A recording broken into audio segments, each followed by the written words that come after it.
Good morning, class. Today we are going to start our online class of ICT. So let's begin with our chapter, that is chapter 2, more on Windows 7. Windows 7 is the most popular computer operating system. Why it is the most popular computer operating system?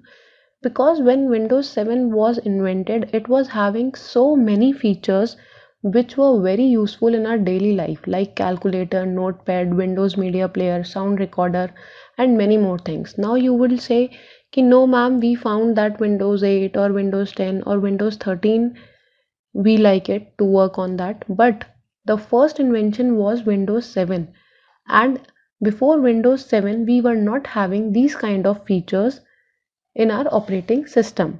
So now they are the upgraded version, but Windows 7 was the first one. So we are having many more things like window media players, sound recorders, etc. So now let's first learn about Windows Media Player. Actually, it is an application which is used to organize the digital media player. It can be audio and video. It is completely dependent on you. Most commonly, we are using it for watching movies, videos, and anything. But the things which we are not using, but we have that option also. Like see, we can see the radio, we can listen to the radio stations all over the world. But for listening the radio stations, it is important that our computer is connected to an internet. Means we should be having an internet connection. Okay, and with this, we can even copy and create CD and DVDs. For example, I give you one CD and I ask you that example, I give you one CD and I ask you that you have to return it to me the next day. But it is not possible for you to see the whole CD in a day, or if you want to see it again, what is a good option for you? The good option is to copy it. So, first of all, let us know that copying a CD to our computer, this process is known as RIP. What we called? We called it RIP or ripping. Means when we copy a CD to our computer, it is known as ripping.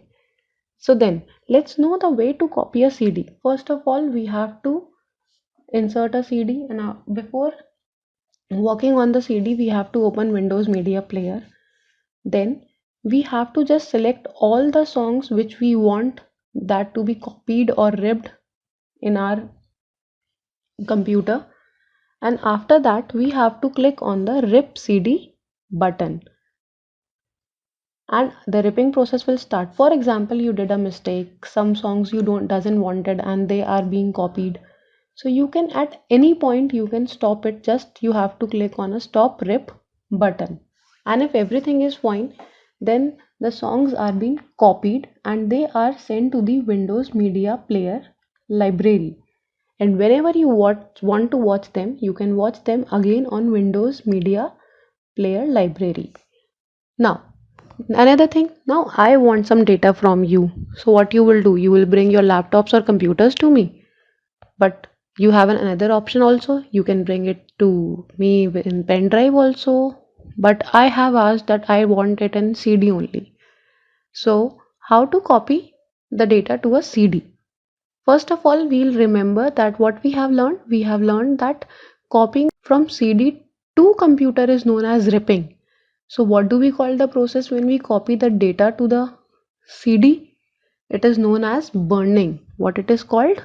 Burning. Burning doesn't mean that something has been put into the fire. The process is known as burning. What you have to do? You have to insert a CD into your computer. The dialog box will come automatically and you have to just click on the burn files to the disk using Windows Explorer option. And after that, it is important to mention the name also, what name you want to give to the CD. And after that, you have to just click on the burn option, and then again the options will come by itself, and you have to just follow the instructions and click on the next button and your CD would be done. So now let's learn another thing, displaying two windows at a time. Now you all find it very difficult that ma'am we are not able to see the presentation which you are sending us and even the worksheet at the same time. We have to open the worksheet, then we have to open the presentation. It is very difficult. So first let's read the instructions and then I'll show you the practical that how to do it. We have to open both the applications at a particular time. So let's do it and see what happens when we are going to do it. This is my application, first application, and this is my another application which I want to get open. So now what I'll do, see this is coming. You have to just click on taskbar. This is your taskbar. Click, there is an option show windows side by side. See, both the windows are coming side by side. It is so easy to